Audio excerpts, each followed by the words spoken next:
প্রত্যেক দিন সকালবেলা প্রত্যেকজন আল্লাহর বান্দার ঘরে ঘরে আল্লাহর রহমতের ফেরেশতারা আসে। ওই রহমতের ফেরেশতারা রহমত নিয়ে আসে আল্লাহর পক্ষ থেকে আমাদেরকে রহমত দেওয়ার জন্য। কপাল ফুরা আমরা তখন থাকি। তারা দাঁড়িয়ে থাকে অনেকক্ষণ, রহমত নিয়ে আসছে, নেওয়ার মতো কেউ।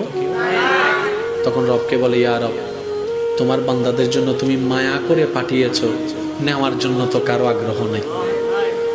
আফসোস, কারো আগ্রহ নেই। সবাই তো ঘুমাচ্ছে নাক ডেকে ডেকে। আল্লাহ এখন কি করব? রব বলে যে এই রহমতগুলা যেহেতু আমি দিয়েছি, রিটার্ন আনার কোনো সুযোগ নেই, ওই রহমতগুলাকে জঙ্গলে দিয়ে আসো।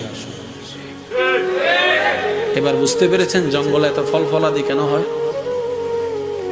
জঙ্গলে গিয়ে কেউ কখনো গাছ রোপণ করছি আমরা? আমি শুনতে পাই না, আর একটু জোরে বলেন।